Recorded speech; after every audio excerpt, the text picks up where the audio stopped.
right. Bram Radio, episode number what? 14? 16? Dude, we're veterans. We're veterans. I got some buddies out there like episode number like 2,500, you know. They say if you make it past 9, you're going to be successful. Is that what they say? So that's for podcasting? Mm-hmm. Oh, really? That's the number. That's the number. Welcome to Bram Radio. We're so glad that you guys are here. Today's guest, I'm going to get to in a minute. But before that, I want to make sure that you start watching our website, which is bramradio.com. You'll want to look at, we got some really cool merch coming up. We got some stuff. Everything that's going to be on there is stuff that's going to be very useful. So it's going to be things like, either it's very useful for like day-to-day life, or it's bespoke. It's something that is handmade. And I'm not talking about like, oh, here's a handmade keychain and here's a dream catcher for your mirror. Yeah. No, this is like a handmade utility knife, right? These things are legit, made by a Navy SEAL buddy of mine. The handle is handmade. The blade is handmade. This thing is so sharp it'll shave. You could take strands of hair and you could just take three whittles out of a strand. These things are insanely sharp. They're gonna be very useful. We have some pretty cool whiskey glasses coming up. I think we got some belts coming online pretty soon. We got some pretty cool stuff. We got some really interesting cell phone chargers, and they'll all have the awesome Bram Radio stamp on it. So you'll want to have that because your friends are going to be super jealous that you have it. Now we think we got beanies, we got some hoodies and stuff like that I think we're going to start working on pretty soon. That stuff's not going to be up yet, but pretty soon we're going to have the knives up. We'll have some whiskey glasses up, things like that. So, cool. I am all stoked to have our dude today, Mr. Clark Bartram. So, a little bit about Clark. Clark and I met in 1997, and we met, we started working out together. How did we meet? Like, what was the impetus of that? It was Rutherford was leaving the show. I had the show Ship Shape on the Armed Forces Network, right? And they needed another badass Navy SEAL. No, they needed a black dude. They needed a black dude. They needed a black dude. To fill the quota. Yeah. So they filled it with you, and that's how we met. That's right. So, oh man, and that was pretty weird. It was for Armed Forces Radio and Television Network, and I remember it was like how to do the push-up, how to do a proper sit-up, how to do the basic curl, how to do wear some good shoulder exercises and stuff like that. We always brought in people from the fleet to help out with that. Yep. It was, remember the intro too is like, welcome to Ship Shape Shipmate. I'm Clark Bartram, former Marine, and I'm Jeff Bramstead, former United States Navy SEAL, and that was the intro to it all the time. Then we were on different locations, whether it was on the deck of an aircraft carrier or with a helo squad or something like that, and we were exercising with all of these people who should have been in shape already. Right. Many of them not being in shape, but they wanted to take two people who were in shape and continue to remain in shape to be in the fact that I had that show after not even being in the Marine Corps for as long. I got out in 1984, but I met Jeff Fallon, the PA, Public Affairs Officer, PAO. Yeah. And somehow we managed to get me a TV show on Armed Forces Network. And I remember the phone call that I got at the team because I was trying to get another platoon. I had just come home from my third deployment, and they said, I was in the career counselor's office because he was a buddy of mine, and I was just like, I just want to get another platoon. I just want to get out of here again. Just want to get back to work. And he's like, yeah, about that. So I heard a little bit of rumblings going on. I was like, what? And he said, I think you need to go down to Warcom, but give it a day or two. Let me figure it out. Well, you don't leave that sit in a team guy's head for a while. So I go straight to the Master Chief's office, and I was like, what's going on? What is this? And he said, they're doing a big kind of recruiting push, and they really want to get minorities in front of the camera so they can know that it's okay and that they have an open door to be able to go and do something that's high level, like in the SEAL teams, and be a military apex predator. and they just and that's and I was like, I was not for it. I was like, funny. No. So then I went over and met with Mr. Fallon, and he's like, oh, you got to meet Clark. He's great. Now I remember, yeah. He goes, you got to meet Clark because he's great. You guys are going to get along great. And he wasn't wrong, and it was fun. That was a lot of fun doing that. But you guys might remember when I had Greg Wark on here, and he was one of the first couple episodes that we did 2 episodes together, and we were talking about traumas and all those things that sometimes can lead to some of the reasons why men feel like they're failing in life. And we really got down to the meat of it. So I met Dr. Greg through Clark, because Clark and I were working out in a gym, and he had his pastor at the time show up, and it was Greg, and Greg came up to me, and that was when he started talking to me about, there's this thing I want to talk to you about. Do you have a minute? And I said, well, hurry up, because I'm in the middle of a workout. And I probably leaned in a little bit, probably had some angry eyebrows because I was pretty angry at the time. Yeah. And he said, let's I know God wants to use you in an amazing way. He wants to he's going to use you in the film industry. He's going to use you. He's going to give you a platform that's even greater than the one that you already have that you're not even using. And he's going to use that. And he started talking all this craziness to me at the time. Yeah. And, man, it was maybe a year later. Sure enough, I got a phone call to go do a stunt on a movie. And I right away called him. I'm like, you want to know what just happened to me? I just got this phone call. And he wasn't surprised. He was like, yeah, I told you that would happen, remember? Yeah, you wanted no part of that God stuff at the time. No. You're like, dude, leave me alone. Yeah. You don't know what I've just gone through in my life. I'm angry at everybody, and if you don't get out of my face, I might even punch you. But, thank God for his boldness and his willingness to step into a discomfort and tell you what he felt. Yeah. And to your point right now, it all happened, right? I remember you calling me and telling me, hey, I got this part in this movie, and I actually kind of shot it down a little bit. I'm like, well, don't expect it to happen all the time, and I felt bad when I hung up the phone that day. I'm like, why am I stealing this guy's dream from him? You know what I mean?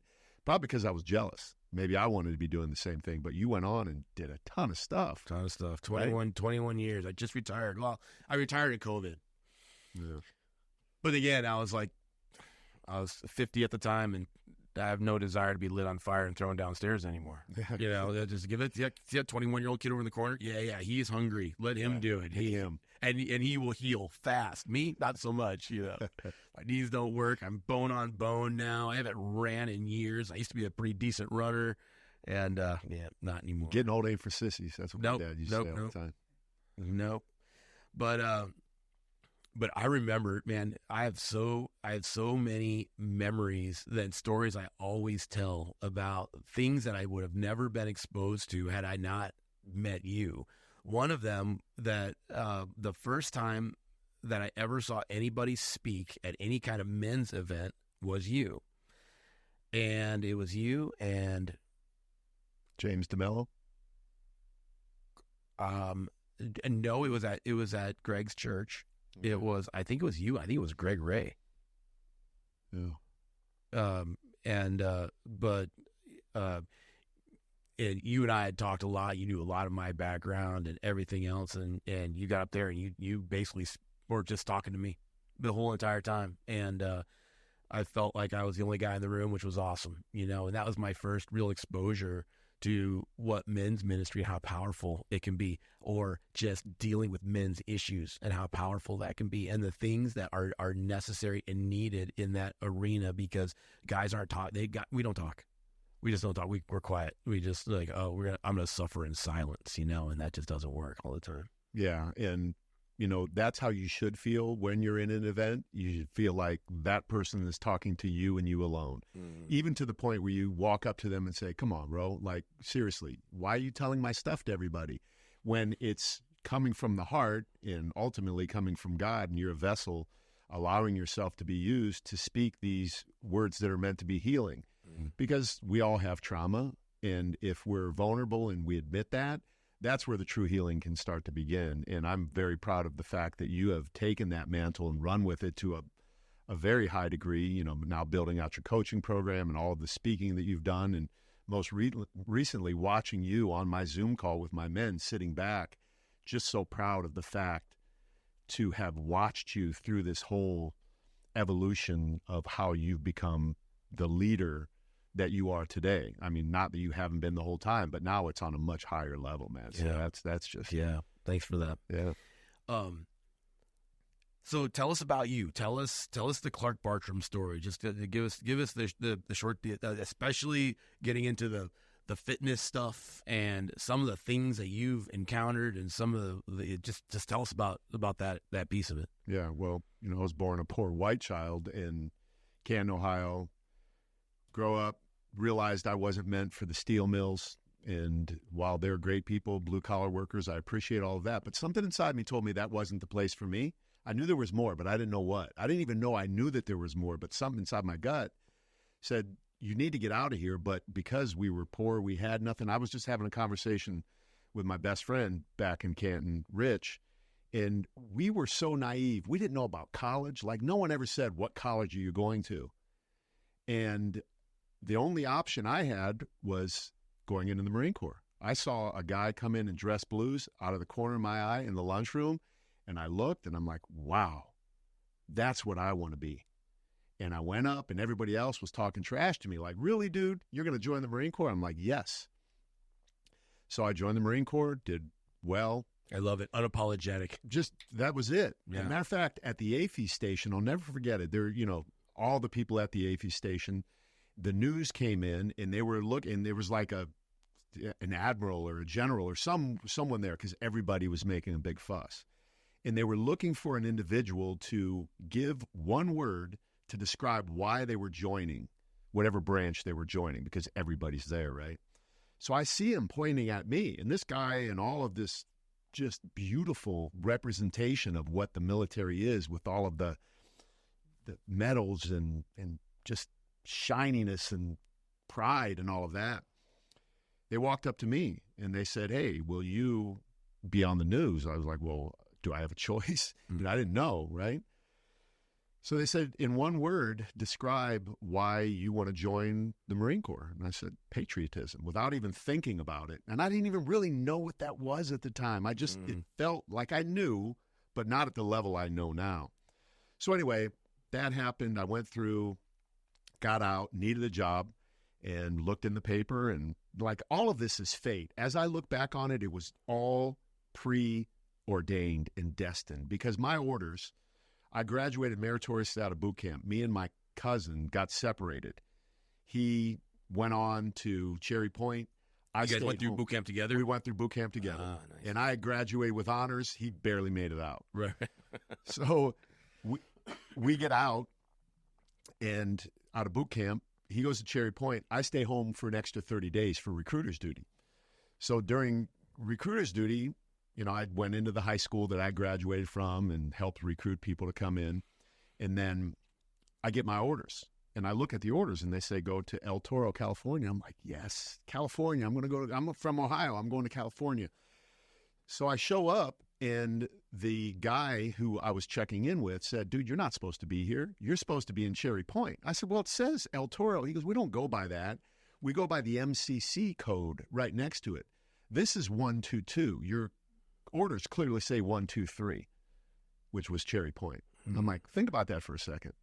The dude typing, because it was typewriters back then. Right. Probably someone said, hey, Bram, and he turned his head and he hit a 3 instead of a 2. And it altered the course of my life. And here I am today. Had he hit a 2, who knows where I'd be right now.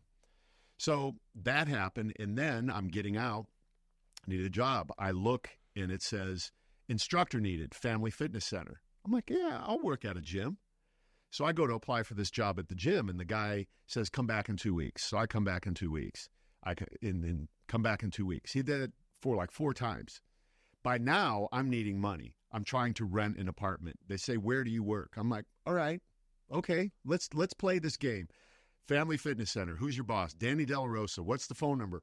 439-4404. I'll never forget it. That's the number. So the next time I walk in, he's like, I like you.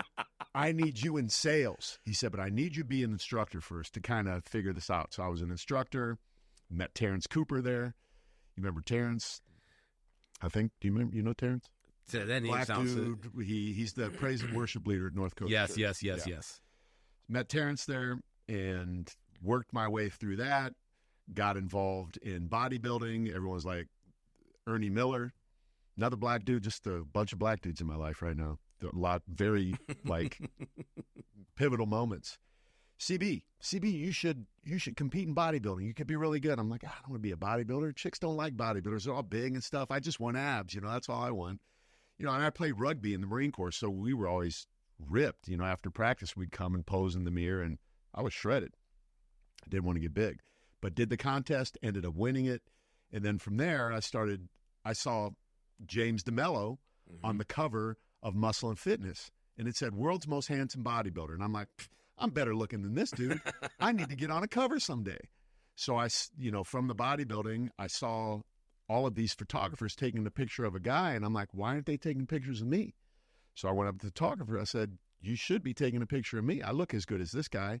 She's like, you're right. Let's do it. So I went and did a photo shoot, got in the magazine, and then that took off, and then it just became a thing. Then one day I was selling sheepskins by the seashore. I had that sheepskins shop out there.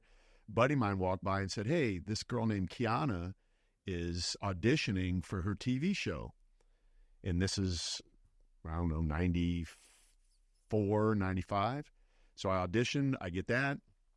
I'm on Kiana's Flex Appeal on ESPN for more time than they would normally allow you, because they don't want people consistently on there, because she was the star, so it was always different people. But they liked me, and I kept coming back. And then people kept saying, Clark, you need your own TV show. And I'm like, great, but how do you do that? So enter Bill Likens. We're at the gym that I train at today, pilot. And he says, hey, I got this money. We're watching one of my episodes at the gym. You're really good on TV. You should have your own show. I'm like, everyone says that, but how do I do it? He said, well, I have some money set aside for another thing. I'll put that money towards this. I said, well, there were a bunch of people said that their word for me. So I called them. He got the money. We shot a pilot for American Health and Fitness. And then that became a thing. Yeah. And then the Armed Forces Network thing came. And then the magazine covers started to come. And then movies. And then, boom, that's kind of like.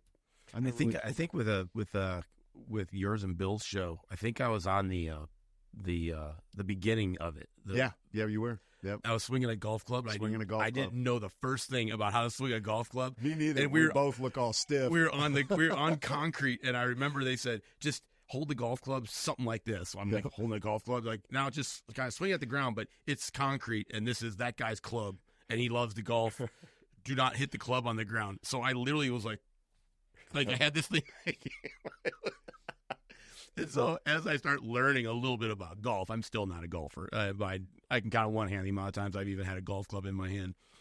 But I know more about it now than then. And so the after a few times seeing that, I was just like, it was so cringy. It was super cringy. I think I did a water thing too. Yeah, or maybe in basketball. I did a basketball thing with the girl, and I give it cheesy. Like, that whole thing was so cheesy, that whole intro. Yeah. But no one was doing it. We created a television show out of nothing, and it aired all over the world, and it did extremely well. We never made any money. But, that's a lesson in perseverance, because we shopped that show around all of the networks, and nobody wanted it. Then we went a second time around, and we went to Fox, and Fox had just fired their VP of programming or whatever it was, and a new guy came in, and he loved it, and he said, we'll take 16 episodes or whatever the thing was. So we had no money. It's like, okay, now we have this order for 16 episodes of this show. Where do we get the money? So we went to Bill Cashell, Dr. Bill Cashell, the dentist, and he loaned us the money, which I still don't think he's ever been paid back, and he never will now because Bill's no longer here. Yeah. So it was a really interesting ride at the time. Did you have Slim Fast? Yep, Slim Fast. Slim Fast got on board. I remember doing, I had one go at it. I remember one day you were just like, hey, Bram, you got a decent physique, man. You should try it. Let me hook you up with Rick Schaff. Remember Rick Schaff? Yeah. And so he came out to the the SEAL teams, and we did this whole photo shoot on the obstacle course, and it was me and John Smith, I think we were out there, and I did this whole diet down for it. I remember when that thing was done, I was like, I am never doing this again, ever. And I remember I showed up for the shoot, and Rick Schaff had a bottle of red wine and he had a jar of peanut butter sitting there. I was like, what's that for? And he's like, I want you to get a glass of red wine. I want you to eat as much of that peanut butter as you want. I had eaten like a really good meal. It wasn't chicken that was like boiled or some like ridiculous like diet down thing. And I drank a glass of that red wine, and dude, it was like a instant full body pump. It was like veins are sticking out of my arms. I was just like, what happened? He's like, you go ahead and eat the peanut butter. He goes, you should have done that first, but go ahead. So I had a whole bunch of peanut butter. It was delicious. I was just hammering down this peanut butter with a spoon, just eat it out of the jar. And it was just like, everything was just like, ugh. I was like, man, I hope I don't have to take a smash because I cannot wipe my own ass right now. It was like, I just felt like I was huge. I was like 170 pounds. I forgot I introduced you to Rick Schaff. It's so funny when you look back over all the years, decades now, of relationship and opportunity and all of the different things in life that happen from one meeting. One person could truly, like the orders that day, change my life. Meeting with one person, like you met with Greg, truly altered the entire course of your life, man. Who knows where you would have been if you were still angry, you didn't allow some man to speak into your life regarding the trauma that you had at the time and possibly still might be working through, because that's something that takes a long time. And I think that's important for people to understand the amount of time it takes to work through some of these things that are really seated in our soul, and having someone that you can trust, like you and like Greg Wark and all of your other coaches, that's enormous, man. So I'm so excited to get into more of that with you, about what that looks like, and the fact that there are so many men out there who do have trauma. But yeah, that just blew me away when you said Rick Schaff. I'm like, yeah, I totally forgot about that. Rick Schaff. Totally forgot about that. I just talked to him the other day. And back then too, it's like we were training differently than everybody else was training. There was a lot of these guys out there. They're just big dumb muscle training, right? It was just bench press and squats and stuff like that, which that has its benefit. That's awesome. But we started doing the core stabilization stuff. Remember, you started studying Paul Chek. Paul Chek, yeah. You went through level 1 and level 2 with him. Yep. And Corey. Yeah. Remember Corey? Corey Knowles. Corey was involved in that, and people would watch. Well, they would watch me at the gym in Coronado, and they were like, "What are you doing?" And I was like, "Prehabbing, baby, prehabbing." But then when you and I would work out, I remember we had this one workout that Clark and I would do, where it was a chest workout, but we would sit there, we would both stand on those big, huge medicine balls, those big ones, stand with the 65 centimeters. Yep. And we would stand there, we have a 16-pound medicine ball, and we would just chest pass it back and forth. And we're, 6-7 feet apart, and it's just trying to knock each other off the other ball. And there's nothing but ellipticals and treadmills and everything else around us. Dumbbells and weights and machines. And everything that can hurt you in a gym. And a cement floor to land on. And we went until somebody burned in, and it was, we'd draw a crowd. We'd draw a crowd at the gym doing that type of stuff. That was fun, man. I enjoyed that stuff. Like, even today, I still do stupid things that people are like, why do you do that? For me, that's what keeps me young. That's what keeps you vital is one, the competition is like, I ain't going down. You're like, I ain't going down. Well, then we're going to be here forever. Yep. And that was the attitude. And I think that there's a lot of that attitude missing in the world today because, I don't want to get on all this soft and all this sort of stuff, but I just don't see it as much anymore, that competition. Like when I go out and play football with my son, a guy lines up ahead of me. I'm like, you ready to go? I just challenged a D1 wrestler to wrestle. He looked at me and said, are you serious? I said, yeah. And this was on a Monday. I was going to be at the place till Friday. And this is a funny story. So Monday goes by, Tuesday, and we're working.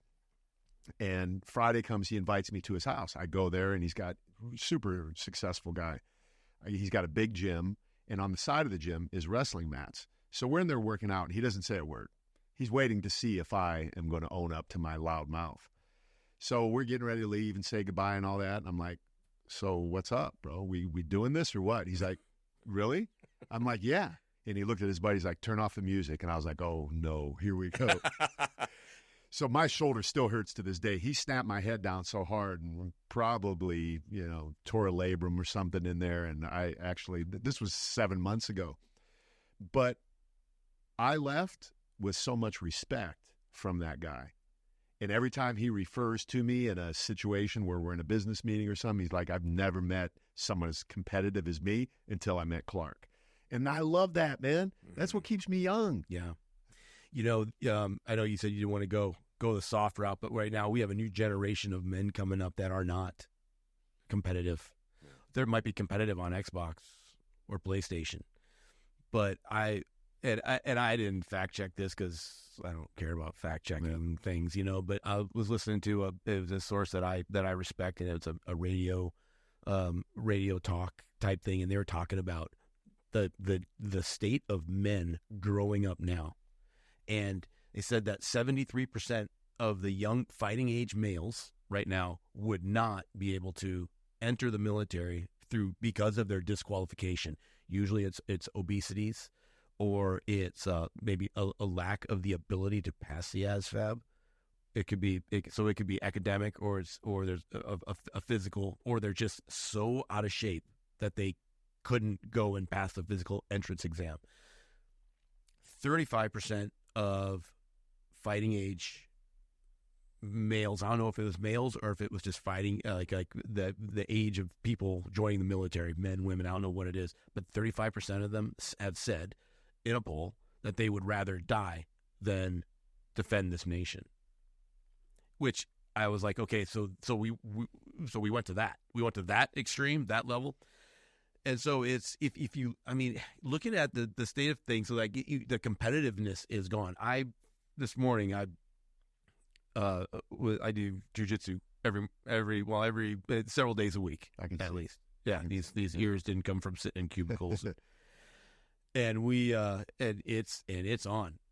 I'm the oldest guy there. There's one guy that's older than me, and he's an amazing guy. We call him, his name is Jim, and he's this senior jiu-jitsu player. So good, it's very technical and not super strong, but he still gets the job done. And his job, and he goes, my role is to roll with people. They're going to catch me, and I'm going to clean up the things that I know they could do better to catch me sooner next time. And I was just like, man, the humility of that. And I'm not wired that way. I'll clean. I might clean up something if you're brand new to this, and I'll help you like patch a hole in your game, but not before I run you over. Like, I'm going to run you over first, because that competitive thing. And then there's that dude that shows up, and he just burns me down every time. Well, that's the guy that I always want to train with now. That's the guy that and I'll sit there, I'll make eye contact with him, like, what's up, man? His next comment is always like, you ready? I'm like, let's go. Dude, I love that, man.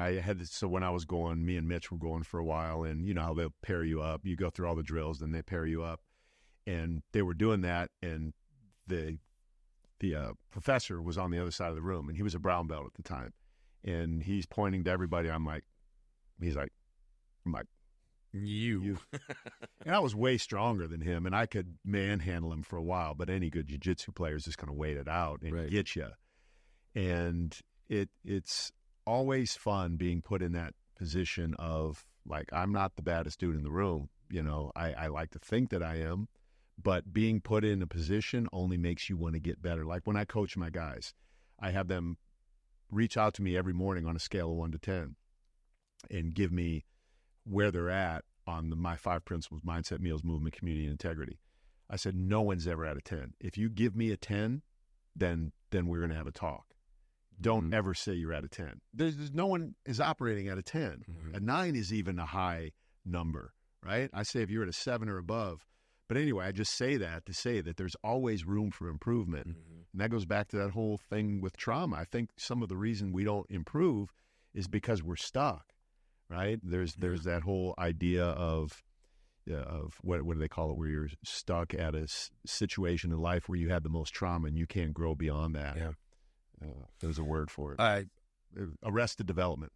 There you go.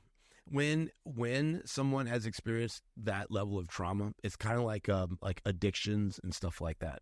If they're not coached through that trauma, a lot of times their maturity, maybe emotional maturity, or their ability to interact in social exchanges is going to hold wherever they're at. If trauma happens, an addiction happens in a 15-year-old, and that addiction stays in place, their maturity level is going to stop. They're going to still grow as they're going to be 16, they're going to be 17, hopefully, right? And but they're still emotionally going to be 14. Yeah, that's that arrested development. They're arrested and held hostage at that age, but they're going to grow. And then we have this expectation when we see someone because of their stature that they should be at that place emotionally. When they're not, you're like, something ain't right.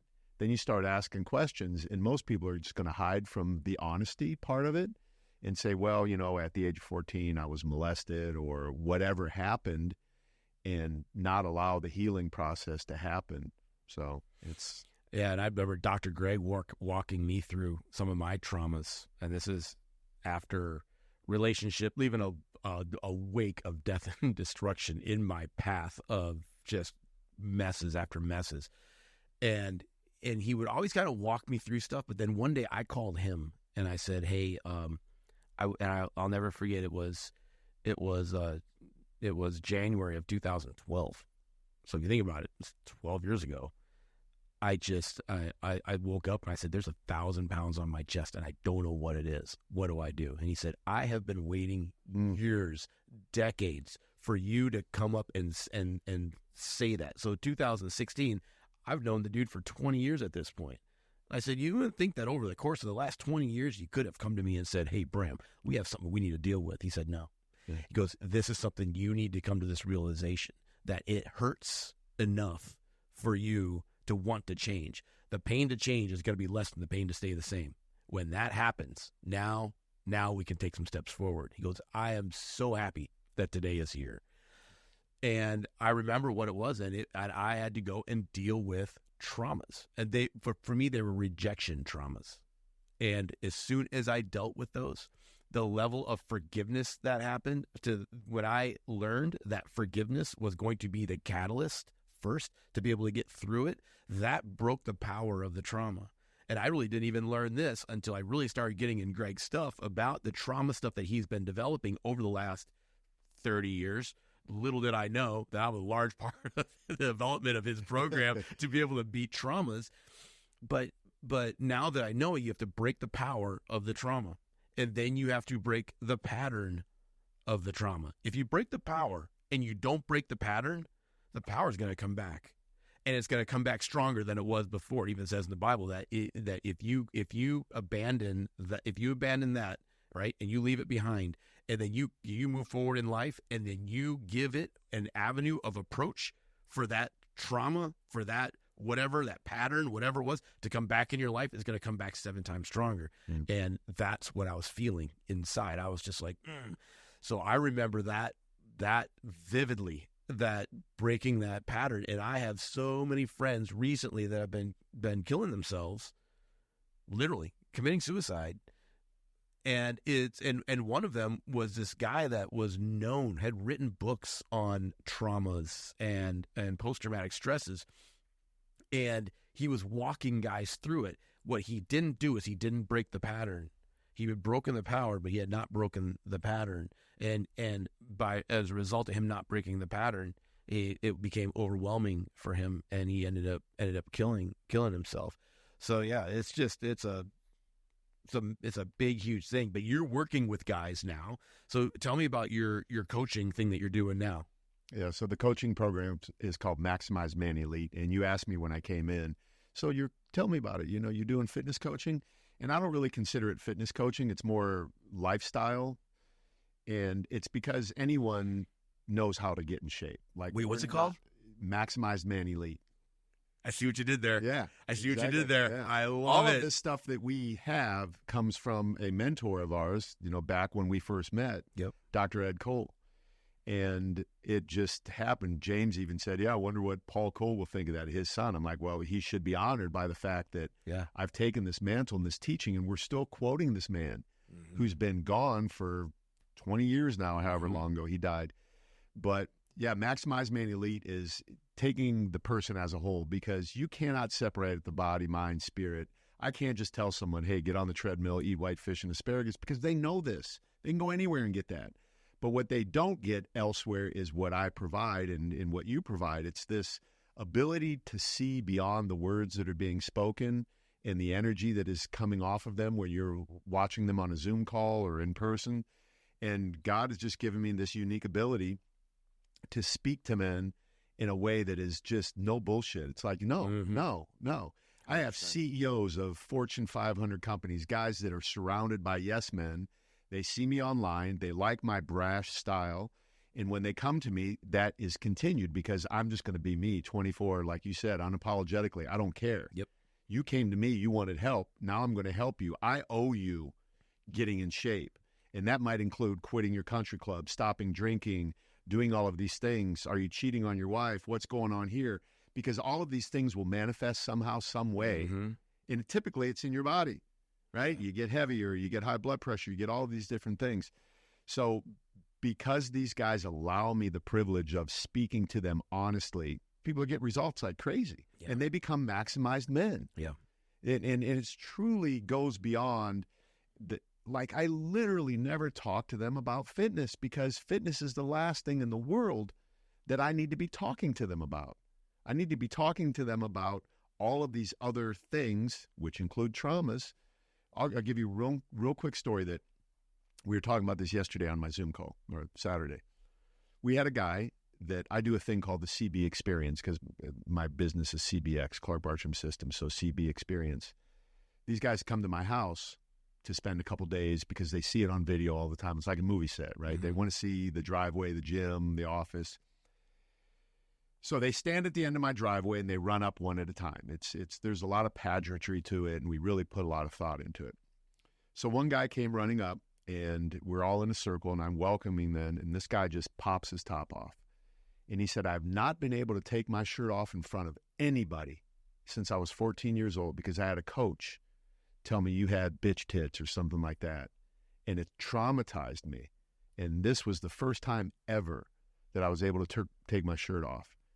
And we had another guy on Saturday that I said, your goal for when you show up here is to be able to pop your top in my driveway, just like Larry did. And that's the thing. Guys are ashamed to take their shirt off. Like, that blows my mind. Like, I can't wait to take my shirt off. Right. I'll pop my top right now. You know what I'm saying? It's like, and that's how we should be. I shouldn't be an anomaly at 60. You shouldn't be an anomaly at your age. And age really is an indicating factor of what is possible. And it just, man, it's crazy. So yeah, the program is doing well. I coach guys online from all around the world, and we have a community, a brotherhood. This is our sign it's like CBX, and it truly is a brotherhood that I know that if I were walking down the street with them and someone walked up to me and wanted to beat my ass, they would move me aside and say, we got it, coach. We got it. Don't you worry. Nice. That's a tribe. That's a tribe. That's a tribe right there. Yeah. And I remember you're talking about, they talk to me about how, or I talk to them they allow me into their life. So I'm going to go in there and I'm just going to start pulling stuff off the shelf saying, you don't need this anymore. I remember that because I got to speak for one of your coaching sessions. They still talk about you. Do they really? Oh, you killed it. That's why I was sitting back in so much pride. I'm like, look at this guy go. Oh man. Like you said, I was the first one you ever saw speak. I'm like, I need to learn something from Bram, because he's just everything tied together, and it was just so beautiful, man. I mean, you did such a great job. Awesome. Thanks, man. But I remember watching because I had no idea because you had told me like 2 weeks, 3 weeks before, something like that. Hey, can you do this? And I just did not get back to you. I just completely forgot. And then the night before, you're like, hey, so tomorrow morning, what do you think? I was like, well, yes. What am I saying yes to? Yeah, right. And he said, it's just a Zoom. Just get on there, talk about whatever, do your thing. And I all right, cool. I went to bed, got up the next morning, and I sat down and opened. And I was like, I got to do the Zoom. I have no idea what I'm going to say. And I opened it, and I was listening to the way that you were talking to these guys when you were introducing me, and I was sitting there, and I was to start taking notes because as you were going, I was like, now I get it. Now I know who who I'm talking to, because the first rule of public speaking. Rule number 1, know the room, know your audience, right? Rule number 2 is know the first thing you're going to say. So as soon as I knew the room, I see how he's doing this. Now I know the direction that I want to go. All I needed was the first thing. And then as I was going, I'll be like, okay, like I'm pointing to, I'll write that down because I'm in point number 1. And it all fell together, but it all because I was watching the way that they would respond to you. And guys are just kind of popping on. You're like, oh, hey, Larry. Hey, Chris. Hey, Mike. Hey, Johnny. Hey, Jim. And hey. And then one guy, hey, Clark, I want to tell you something. This happened to me. So one guy was on a treadmill while we were doing the Zoom, And so I remember looking at that going, this is a group of guys. These guys are ride or die for sure. It was an awesome, awesome group of guys. So if any of you are watching this, I want to say, man, that was an honor. It was so fun to meet you guys that day. And man, you guys you won the lottery. Yeah, I don't know what the pay structure is, but you got a bargain if it was twice the price. So congratulations to you guys. So that coaching platform's going well, and it's growing, I would assume, and everything else. So what's the goal? Like, so if somebody goes through the coaching platform with you, and they get to a certain point, like how long does it last, and then is there an end to it, or is it just in perpetuity? Well, like yours, it's in perpetuity, because typically when you leave a group, then that's where a lot of the problems start to come up. You see it in the military, you see it in football, you see it in any activity where there's a community. We were meant as humans to thrive in smaller communities, not these large mega churches and gigantic organizations, corporations. You need smaller groups. So we have all of our guys broken up in teams, team 3, team 4, team 1, team 2, because these guys all have military backgrounds. So ideally what happens is they go through 12 weeks, they make a massive transformation, and they become a coach. So I have 4 guys that are now coaches that have all graduated, we'll say, the program. Love it. Yeah, and they are over 50, and they're military guys, so they are fitting the description of what I want. But I want to go back to what you were saying a minute ago. What you were describing, as you well know, is just situational awareness.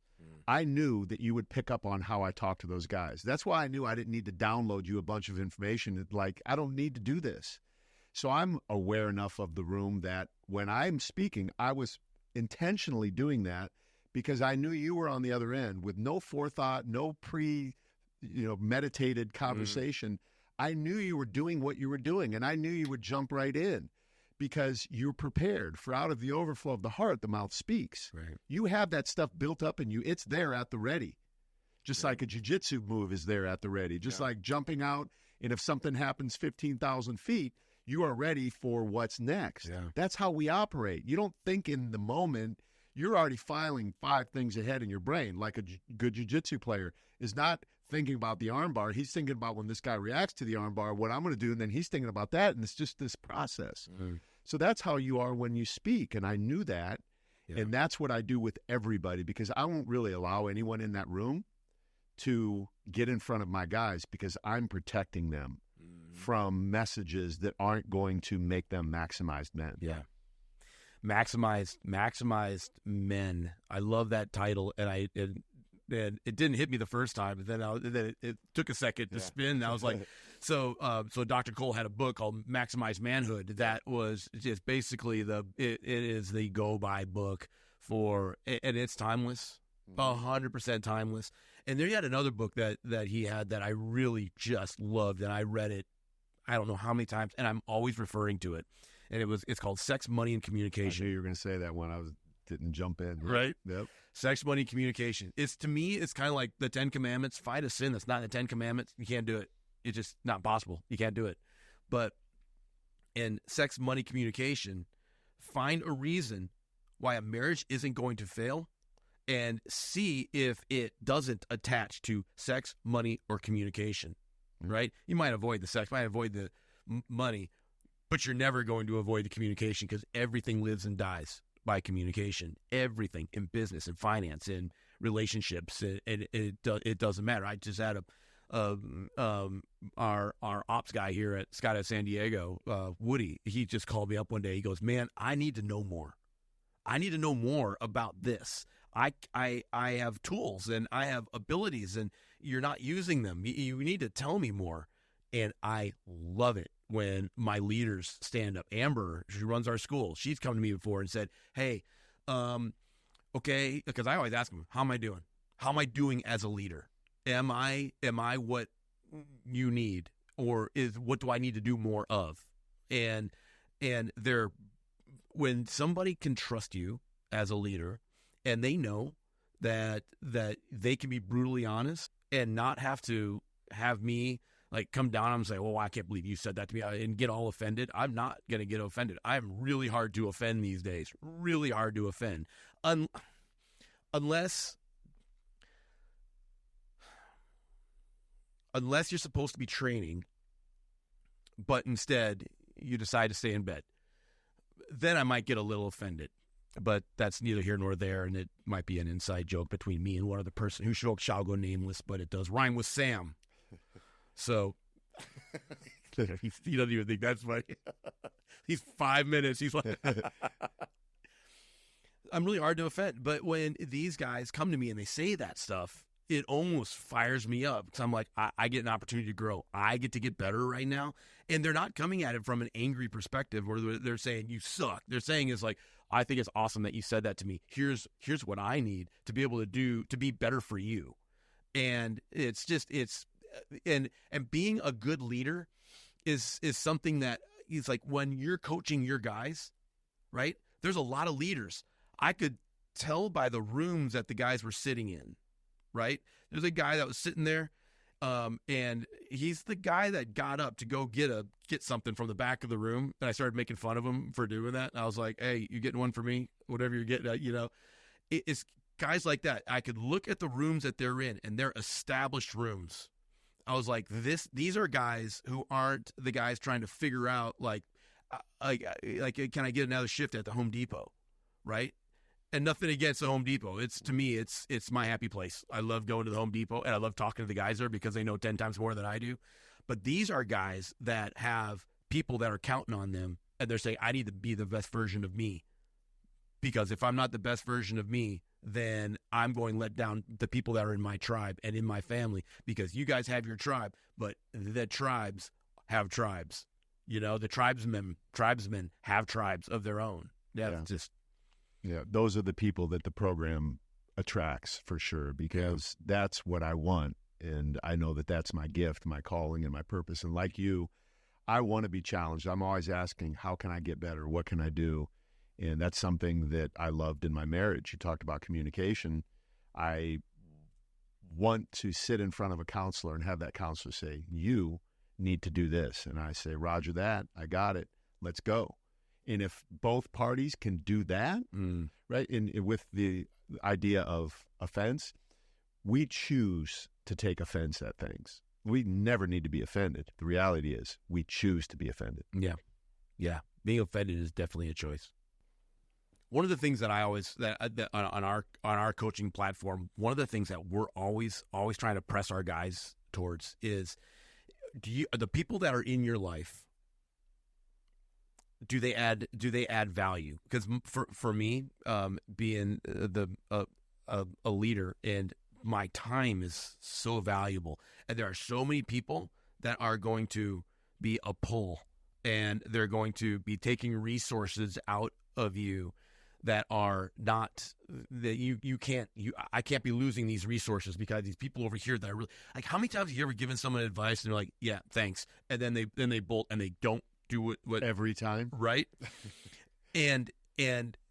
But with coaching, it's a little different, because now they're putting their resources into this, and they're going to, where your treasure is, there your heart will be also, right? So, how do you manage that with your guys? Like, if if you guys that maybe are hanging out with the wrong group, have friends that may be trying to pull them back into alcohol, or maybe just a little bit more of a loose style of life or whatever, like what is your say on that? My say is, look, the old saying, if you have 5 successful people that you hang out, you're going to be the 6th one, right? So if you have 5 guys going to the bar and drinking, and you're in my program and you're hanging out with those guys and you're trying to get a result, you're going to be that next guy, right? That is familiar to you.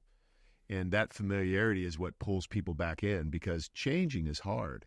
But with regards to cutting people out of my life, I will cut people out of my life like that, especially now with this diagnosis that I have and all of that. So I remember years ago, James DeMello said something to me that I thought was very arrogant back then, but now I get it more than ever, because James was in a leadership role before I ever was at the level he's at, and still is, coaching men and helping men. He said, Clark, my circle of influence is very small. I only let a few people into that circle. And I was like, man, that's kind of arrogant, But now I get it, because we have to protect ourselves. We have to protect our energy from people who are going to waste our time. The amount of times that people have said, hey, bro, what do you think about me taking this supplement or that supplement? And I give them this long dissertation why they don't need this or that supplement. Then at the end, they say, well, do you know where I can get it? I'm like, you didn't listen to anything I said. I clearly told you that you don't need it, but you just wanted it. You wanted someone to help you make the choice to do it. And that's the same thing with drinking and all of these other things that aren't getting us to be a maximized man or the best version of ourselves. We're looking for an excuse on one side of the fence or the other. Well, I was with my buddies, everyone was drinking, so I just thought I'd have a drink, and then that led to one thing. It's like, you knew this was going to head you down a bad path. Why did you do it? Yeah. So with regards to those guys, I tell them like it is. I'm like, you either want to get results here or you don't. You hired me. You call me coach. Let me coach you. And I guarantee that I'll get you where you want to go. Never said it was going to be easy. Never said it was going to happen overnight. But I absolutely 100% know beyond a shadow of a doubt, anyone that joins my program will get results. And the number one thing I do is like, be patient, bro. Be patient. This ain't going to happen overnight. Yeah. Results. Yeah. Yeah. See, that's an inside joke. That's we'll leave that one alone though. Yeah, you said something before we started here today. You had a phrase that you said that I know it got Zach's attention, and it was what was it? Reason, reason, or a lifetime. Season, reason, or a lifetime. In your life for a season, a reason, or a lifetime. So with respect to what we just said, very few people will be lifetime people, and most will be a season and a reason. We have to realize that when that season is over, we need to let them go. And we need to figure out what the reason was. Even if it was a traumatic relationship, like a guy-girl relationship broke up, like my son's going through right now, unfortunately, you have to look at the silver lining. What did I learn? What did that person bring into my life?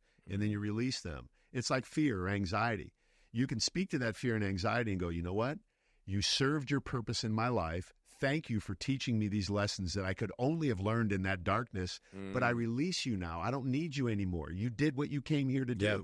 So if you look at a person in that same way, you put me through hell, I felt like crap, but you taught me this, what not to fall for the next time, how to know if someone's lying, how to know when someone's doing something nefarious. So then you can say, thank you for that. So you're not leaving with energy. Back to your point earlier about how you leave one thing is how you'll enter the next. If you leave a relationship with anger and bitterness and fear and all women are this or all men are that, you're carrying that into the next one. Yeah. And that's just negative energy you don't need. Yeah. So that happens physically, spiritually, emotionally, relationally, every aspect. So it's season, reason, lifetime. Season, reason, and lifetime. That's powerful. Mm-hmm. When people have relationships that fail, and they carry with them that animosity towards that person, and they're always speaking to that animosity. They're always feeding that animal. It's going to be really hard for them to ever find some freedom unless they can go ahead, like you said, just release. Well, how do I release it? How do I get rid of How do I get that out of my head? Well, first of all, they're setting up shop in your brain rent free, and you're allowing that.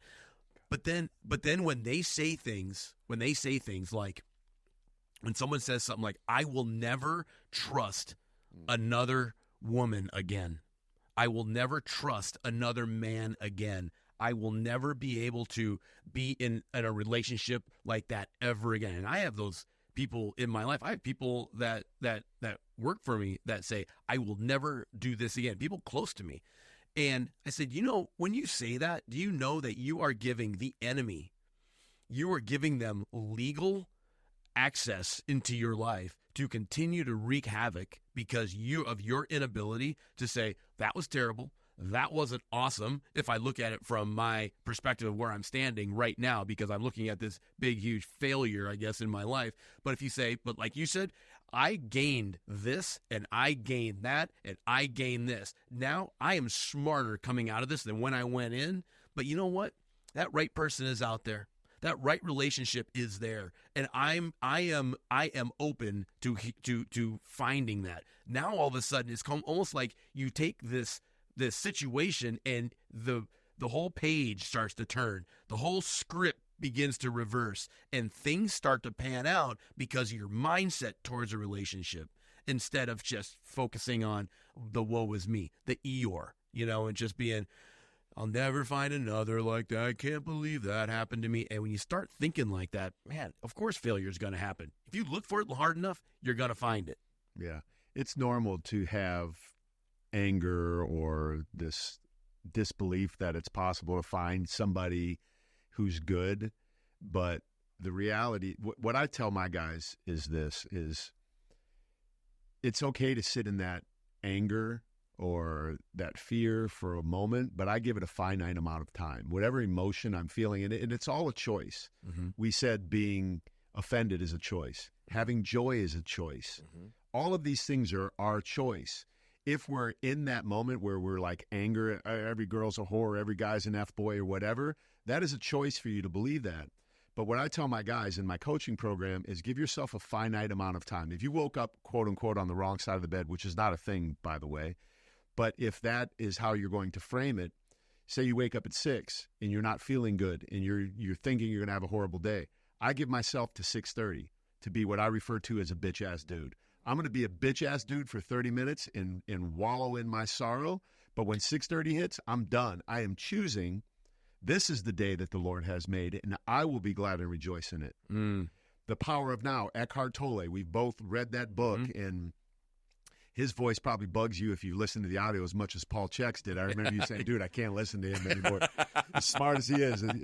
But it's funny, I remember that.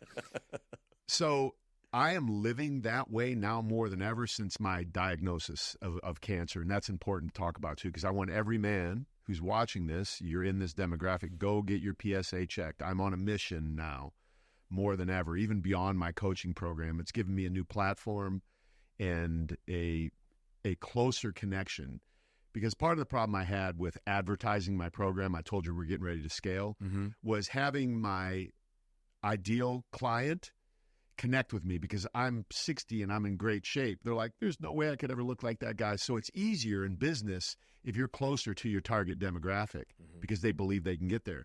A lot of guys don't believe they could ever get to where I'm at. And that's not what I'm suggesting is possible. But now that I have this diagnosis, oh, this guy got cancer? I can too? Wow. Now I'm relatable all of a sudden. And people are connecting with me more. So I see it as an opportunity, and I've not put my head down once since Taylor, actually the other day, she was at the house and I was joking around. She said, you like having cancer, don't you? And I said, I'm glad you think that, but no. But I am taking the responsibility, and I don't think I'm a scapegoat or anything like that, or some kind of martyr, but I do realize it is an opportunity for me to broaden my message to men, because, men don't listen, man. They're tough, they're rugged, they're too busy, they're uninterested in learning if anything's wrong with them. But because of my style, men listen to me. They're like, oh, wow, this dude, I've been watching him for a long time on the internet. I better go get my PSA checked. She's like, you jerk, I've been telling you forever. Now this guy shows up and you're going to go? If I can be that person, if I can be that person, then thank God. Yeah. You know? Yeah. It was 6 months ago. I was so low T. I went and I got my testosterone checked. This is just men's health 101, right? Yep. Go and get your checkup. I went my annual cancer check. I go to annual cancer screening, and I said, hey, while you're running all the blood labs and everything else, can you do a testosterone check? I was like, yeah, sure. And he called me 3-4 days later, whenever the labs came in, and he said, hey, can we talk about your T levels? Let me ask you a few questions. You tired a lot? I'm like, all the time. He goes, do you have like lack of energy and stuff like that? I mean, yep. Where's your libido? I was like, suffering. How about this aspect of libido? How about this? Are you sleeping? Are you, what time of day are you eating?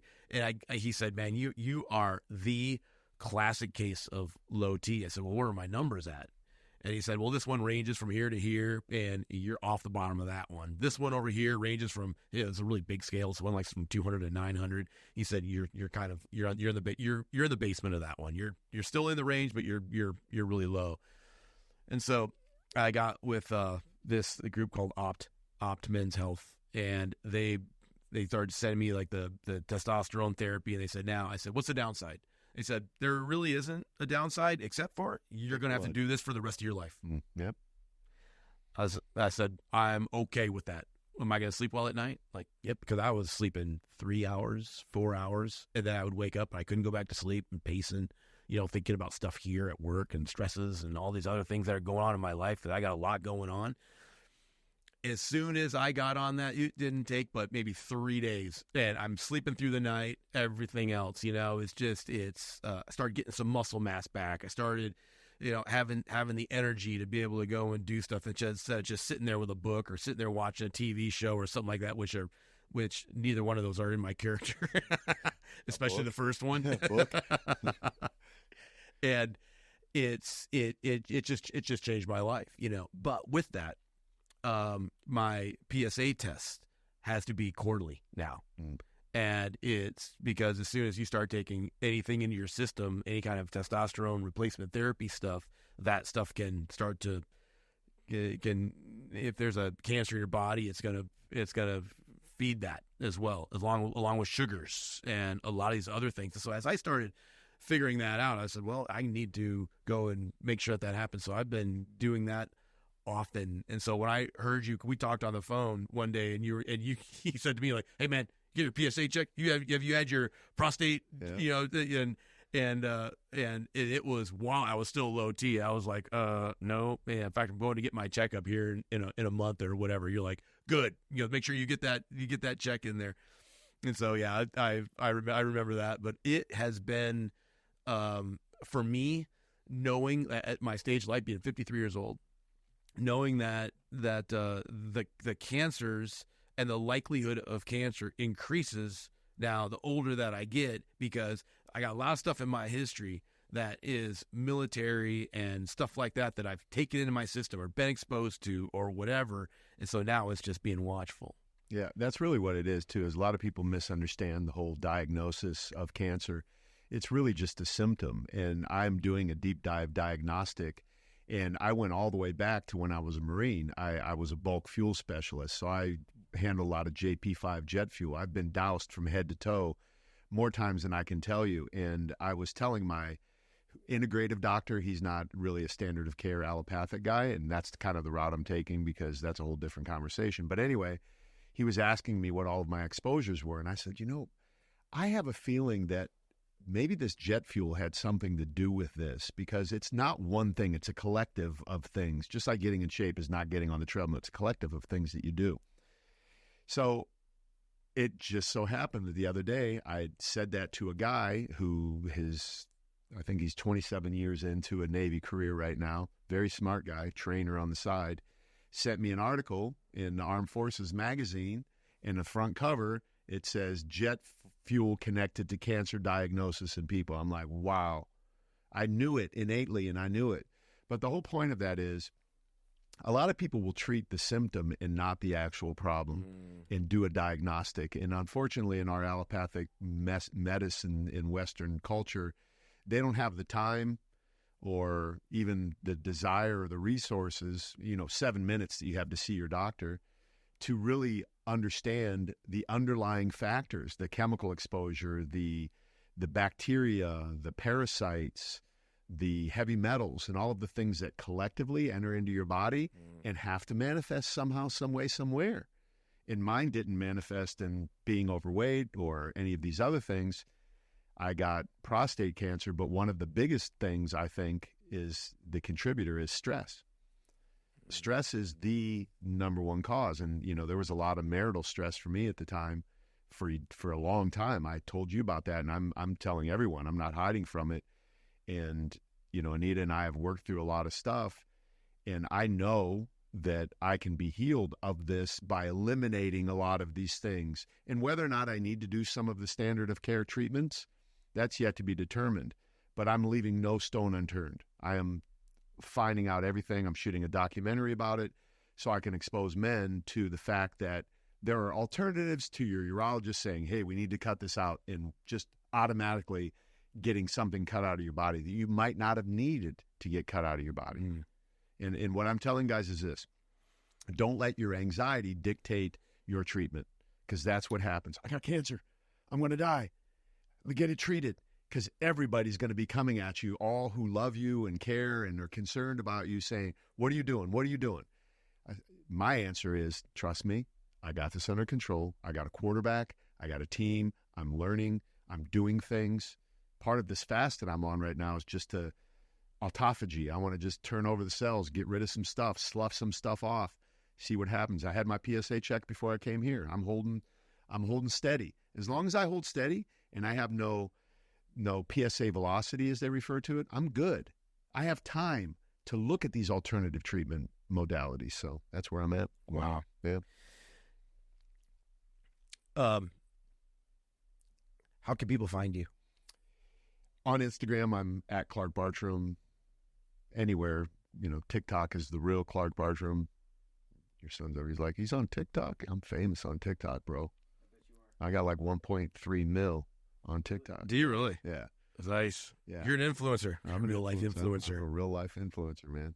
But yeah, it's easy to find me. Just Google Clark Bartram. The program website is maximizemanelite.com. My website is clarkbartramsystems.com, which everything is now finally under one roof. For years, I had stuff just scattered out everywhere. I got a guy that put it all under one roof, and that is home base for me. So everything I have is there.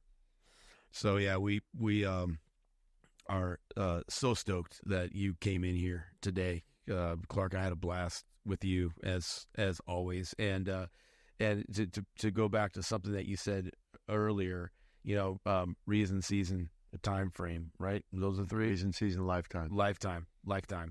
Yeah, your lifetime, man. Amen. And we will go years without talking, but then it's like, hey, dude, hey, I need a favor.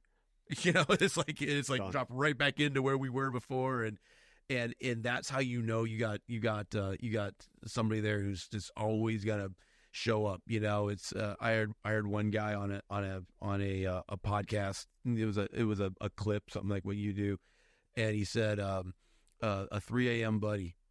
A 3 a.m. buddy is a dude that you can call and say, I need you now. And he knows that he better put a pistol in the back of his pants and probably bring a shovel, and it's that kind of guy. Not that I'm promoting that, but I'm saying is that we get it. That's the level of relationship that is lifetime. It's or in my world we call it ride or die. This is how we roll. And I'm so grateful to you because you introduced me to Pastor Greg, otherwise known as Dr. Greg now, and we and that guy has been instrumental. That guy has revolutionized, has changed my life, and now I'm honored to be able to walk beside him as we walk through our coaching stuff as well, which is very similar to yours. It's just that we're dealing more with what you got in the bed of the truck, right? Not so that the road in front of you can get easier. We're trying to offload your weight so that you can move easier. And I think it's awesome what you're doing with the coaching platform. Your guys, I loved your guys when I was there with them. Make sure you tell them I said hello, and Anita, and Mitch and Taylor. Tell them that I said hello. Oh, quick story, Mitch, for his, I think his 4th birthday, might have been his 5th birthday. I got him one of those helicopters that you hold the handle and you pull a ripcord, zzz, and the propeller starts going, and then you pull the trigger, and then it shoots up in the air. And I was like, Mitch, listen, the only place that this will work is in your living room. And you called me a couple days later. You're like, thanks, bro. I got a bunch of holes in my because the propeller had like a little pointy thing right in the middle of the propeller. Just punch it. Straight up. That thing was shot straight up fast, too. It was like SSP. Yeah. But anyway, thanks for being here today. It's been a blast, man. But I just want to tell you, and you're modeling behavior that men need to see right now in the vulnerability of your willingness to acknowledge the people that I've connected you with. So in response to that, I just want to tell you I love you, man, and I appreciate you so much. I love you too, dude. Because you are definitely a lifetime brother in my life, and I'm so grateful for what I've learned from you and the opportunity to sit here on your platform. I never take this lightly because you've built a platform, you've built a reputation, and men are watching you. And like my room, you will never let anyone in this door who you don't respect, appreciate, admire, sure, and consider someone who's going to add value to what you're doing. So I feel honored for that. And thank you guys for allowing me to be a part of this. It's really cool. Awesome. Yeah. All right. Bram Radio. Stay dangerous. Woo! Beautiful.